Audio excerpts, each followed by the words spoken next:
Welcome to our webinar, Local SEO Secrets Revealed. My name is Jake Marsh and I run Design Build Marketing. We do digital marketing exclusively for builders and remodelers. Today, we're going to dig into the Google Map Pack for home builders and remodelers. Some great data in here, whether you're looking to dominate your local search and kind of be a dominant force there, or just kind of enhance your online visibility in general.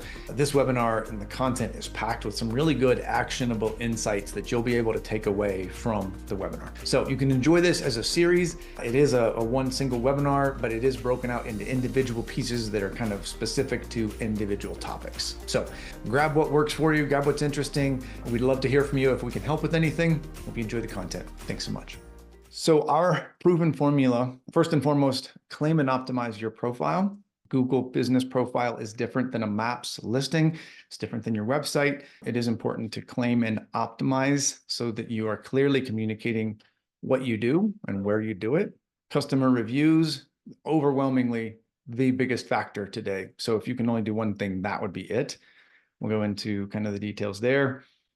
Name, address, and phone number, not as important as it used to be, but still very, important in that if you have one name and address somewhere and then a different name and address somewhere else, it just starts to kind of create some questions about the business. Are they still in business? Which address are they at? Google does not like inconsistency. We as consumers oftentimes don't either. So therefore, Google is going to kind of have some of the same response. So we want to make sure everything is consistent. Again, we'll go into how to do that.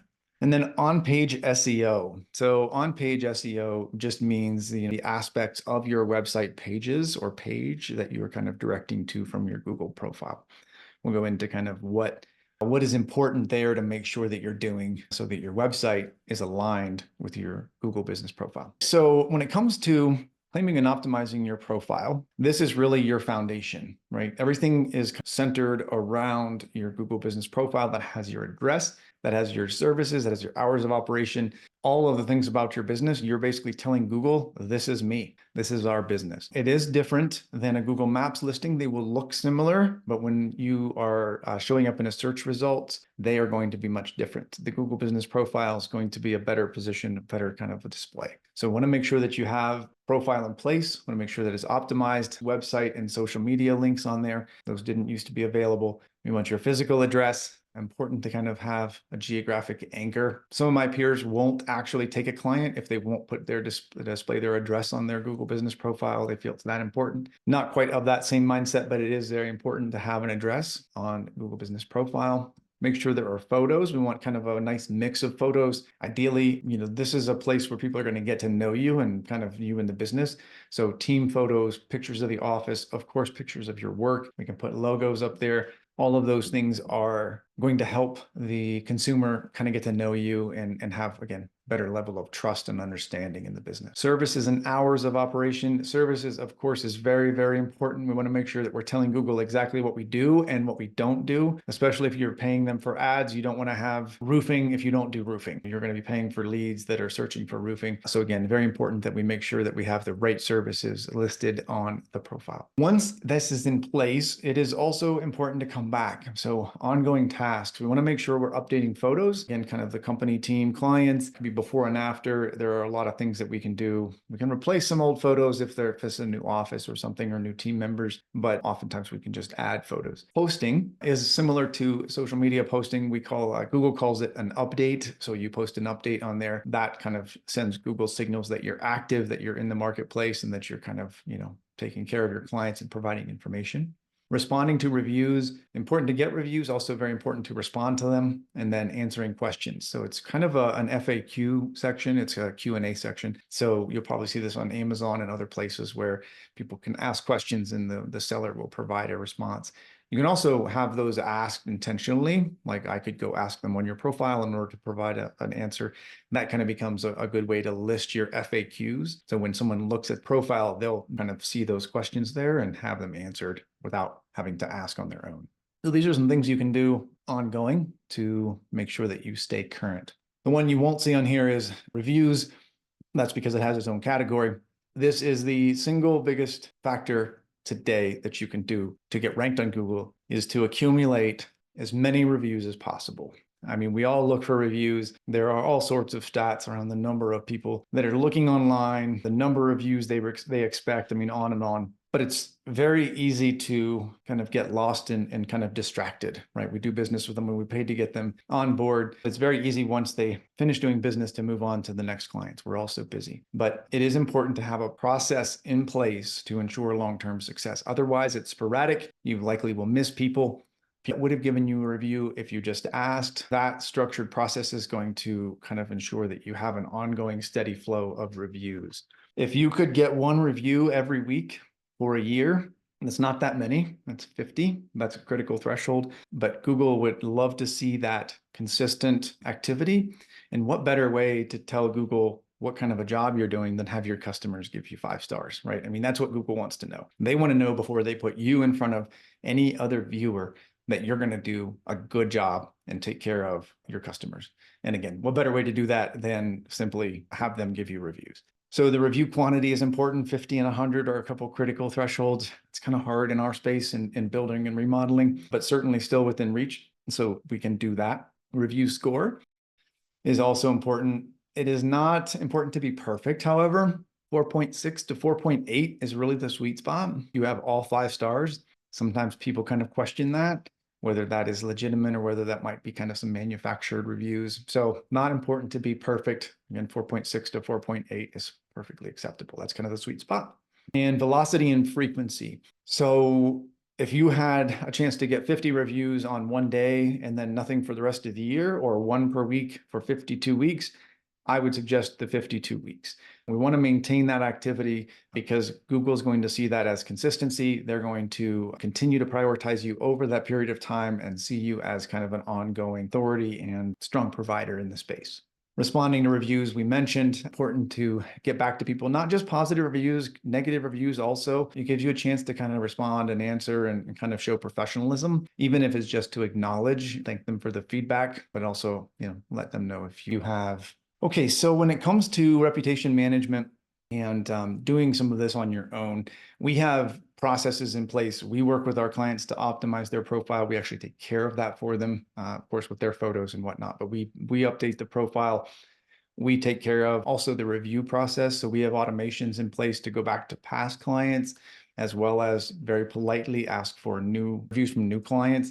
So we take care of that, but there are some really good software tools out there if you wanted to do this. Bird Eye is a big one in the marketplace. Podium provides some other things as well. Nice Job in Moment. These are all tools that you can kind of jump into and just plug in your clients as that time comes. One of the things that I didn't mention is the number of times that you want to request a review. Oftentimes we think that a customer will leave a review. I will say they will almost never leave a review if they're not asked. And then really we want to ask them 2 or 3 times. Now, very politely, there are tactful ways to do that. We don't want to just bombard them with requests, but we have a very strong process for that. So it is important. That's what these tools will do, is kind of provide a consistent follow-up to make sure that if they don't review on the first request, they may on the second or on the third. And our third touch is usually a very soft one. It's usually a, hey, we saw you didn't leave a review. We certainly still appreciate, you trusting us with your business, that kind of thing. So it's almost kind of a, thank you. It's okay that you didn't leave a review, but oftentimes that gets us a review. So that works with reputation management. Okay, name, address, and phone number used to be much more important than it is today. But for people in my generation, that's kind of like the yellow pages. We used to have those big fat books, and now there are a bunch of online versions. So we want to get the name, address, and phone number for your business published in as many of these as possible. So as many different yellow pages as we can.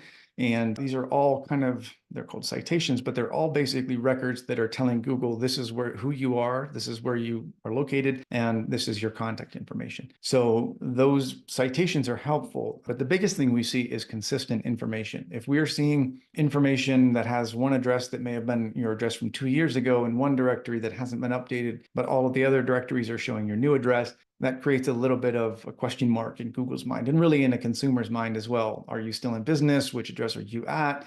Are you just kind of not keeping all of the records tidy, which is also, again, just a small thing, but it does add up. So this is something that is still part of the equation or part of the puzzle. And it does change. So we will find that people are not keeping up on these. There can be requests submitted to Google to change hours, to change a phone number, to change an address. So as a consumer, I can request that. It does not require you to do so. So it is important to kind of go back and make sure you're verifying these over time because they will become dated and out of. So this reminds me of one of the airline maps like Continental. I don't know, I think you used to do that, but these are all of the directories that this is a good sample set of the online directories. So a lot of these you're probably familiar with. There are some very important ones. And then each industry is going to have different niche directories, right? So there are some that are more applicable for builders. There are some like BuildZoom is one that's more specific to builders and remodelers. For other industries, there are other niche type directories that it can be helpful to get published in. So when it comes to managing these, you can go update your address on your Google business profile. You can go to Bing. You can make these requests to own those profiles and update that information directly. You can also go and have services do that for you. So Bright Local, Moz, Whitespark, Yext are all tools that will take your address and publish it out to all of these different locations. One thing to keep in mind, there are two different models here. So if you sign up for Yext, they will publish you on, I don't know how many, I think 100 or some directories, as well as they can put you onto wholesale directory type models. But when you stop service with Yext, those directories all come back. They take all of that data back. They kind of manage it ongoing, so it's always current, always updated, which is very helpful. But again, when you stop, that data is gone. Whitespark, on the other hand, is kind of the opposite of that. Whitespark will submit those directories. They kind of do it manually. Now, they don't go back and check. They don't go back and monitor those ongoing, but when you do kind of a one-time service with them, they go publish those listings out there and then they're kind of done. So they don't change or they don't kind of take them down. So there are two different models. So to be aware of, very important distinction, because if you invest in Yext, there are some benefits, but there is a big downside as well. It's just something to keep in mind. Okay, so on-page SEO. This is something that, this one's a little bit harder kind of managed from a DIY perspective. This is really kind of content alignment. We are telling Google on the profile the services that we offer. We have, kind of some of that key information. We want the content on our website to be aligned with that. If we have, some companies I work with have a broad range of services. And so they may have a Google business profile that has, contracting and remodeling, but their homepage may be kind of a roofing company. I mean, they have kind of a subsection that is for remodeling. That kind of creates some conflict because Google's not really sure. And again, if there's any question about, kind of what you do or anything about your kind of ability to do what you are supposed to be doing, Google's not going to display you. They're going to have a question about that. It can cause a problem. So keywords, the cities, the services, all of those things on your website should kind of match what you have with Google. So content and user experience is what we talked about. Important to have a fast loading website and valuable content. The services and cities we talked about. Some technical aspects here, the title of your page, the H1 tag, which is your primary header, the very top, the meta description, those should all be aligned with your primary kind of keywords. So we want those to be aligned. And then blogs and syndications. So blogs are kind of ongoing content that kind of helps establish you as an authority. So if you have kitchen remodels as a service on your website, that's kind of all the content that you would put on that service page. However, you can do 4, 5, 6, 8 blogs over the next 6 months or a year that talk about specific tile that can go into a kitchen remodel, or specific flooring that is being used, kind of a trendy flooring that is being used in kitchen remodels. So we call that a cluster or a silo. So we're going to provide more specific and unique content in those blogs that all aligns to a cluster or silo, in this case that we're describing as a kitchen remodel. So that's how blogs can be used. And then syndication will be press releases. There are some ways that you can kind of have press releases pushed out. I won't go into all of the technical details on why that's valuable, but that can also help with rankings. All right, that's a wrap. Thanks for being here. Thanks for watching Local SEO Secrets Revealed. Hopefully you found the content valuable. If so, like, subscribe. We'd love to see you come back and see us soon. If you know anybody who would benefit from the content, definitely feel free to share the link. And then stay tuned. We have a great roadmap for upcoming webinars and additional content for those builders and remodelers who want to do some of these things on their own. Maybe not quite ready for a professional service yet. If you do need help with your marketing, we'd love to hear from you. But either way, hopefully we'll see you on one of our next videos soon. Thanks so much.